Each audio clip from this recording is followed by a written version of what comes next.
Have you ever been brought down by a passing comment, a cold glance, an ill-timed joke, a careless remark, small things on the surface, yet they weigh so heavily on your heart? You try to shake it off, but your mind keeps circling back to that feeling of being dismissed, disrespected, even when it was just a little thing. Because emotions are never really little. And yet there are people who live in the middle of judgment, pressure, and criticism, but remain calm. They don't let one sentence ruin their entire day. They don't carry someone else's emotions into the quiet space of their own mind. And they keep living as if nothing ever happened. So, what do they think differently? What do they do differently? The answer might not be something external. It might begin from how they guard their inner world. Welcome to the calm within, a place where you don't need to rush, where you're invited to pause, breathe, and listen to small things that just might reach the deepest part of you. Today, I want to share with you a very simple story. No drama, no clever dialogue, just a quiet moment at a supermarket in America on a cold winter evening like any other.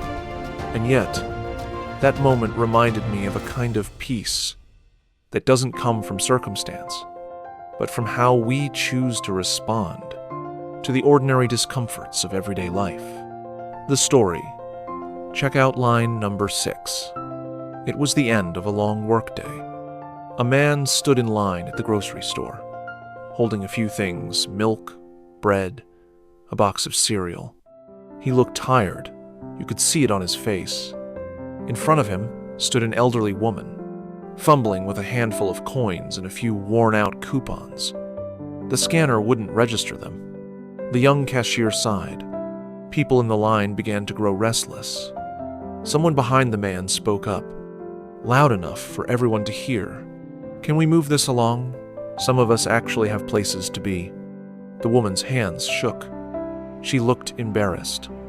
The man said nothing. He didn't pull out his phone. He didn't sigh. He just waited. When it was finally his turn, the cashier looked up and said, "Thank you for not getting upset. Most people don't have that kind of patience." The man only smiled, paid for his groceries, and stepped outside into the cold. But that smile was the warmest thing all day. This story doesn't give us a lesson, but it opens up many. Patience, quiet respect in small moments, the strength to not let someone else's reaction disturb your own peace. Sometimes the way we respond says more about us than anything we could explain. Part 1. They don't treat every insult as truth. The Stoics believed it's not that others offend you, it's that you choose to feel offended. A comment, after all, is just a string of sounds from someone else's mouth. It only becomes heavy when you let it walk into your mind and give it meaning. So when someone says something that hurts, pause and ask yourself, is this even true? Does this really define who I am? Marcus Aurelius, a Roman emperor who was judged from all directions, once wrote, "If someone speaks falsely about you, and you know it's not true, why bother to respond? You don't have to argue. You don't have to prove anything. Truth doesn't need to raise its voice. It only asks that you live it quietly and fully." Part 2. They understand everyone speaks from their own lens. The Stoics understood something deeply important. Every word someone says comes from where they are in life. Some speak from wounds they haven't healed. Some speak out of anger, jealousy, or ignorance. Some simply reflect their own pain or insecurity, not anything real about you. And because they understood that, they didn't measure their worth by other people's words. The one who insults you is often just telling a story about themselves.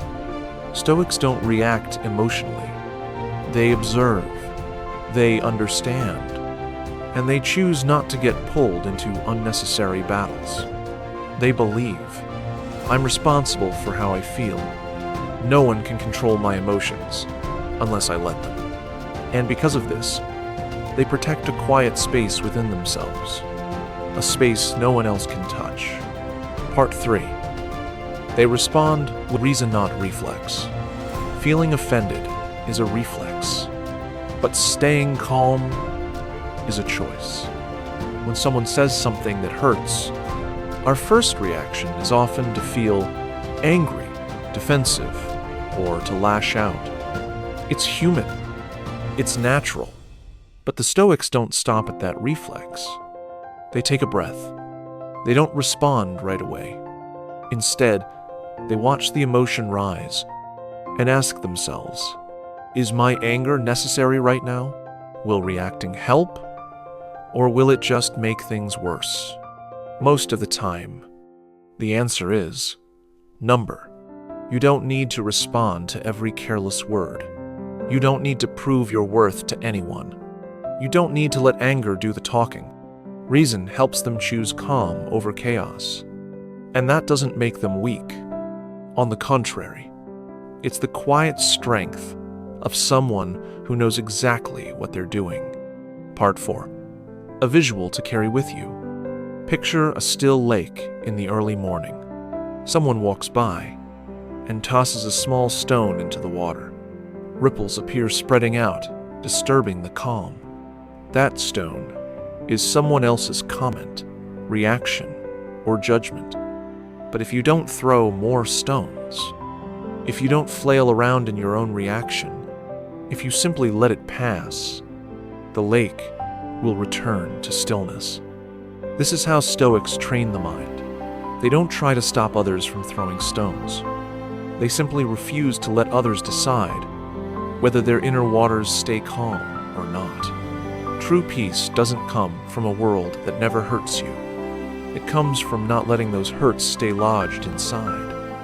You can't control what people say. You can't stop them from judging, misunderstanding, or saying the wrong things. But you can control how you respond. Self-respect isn't found in clapping back or proving you're right.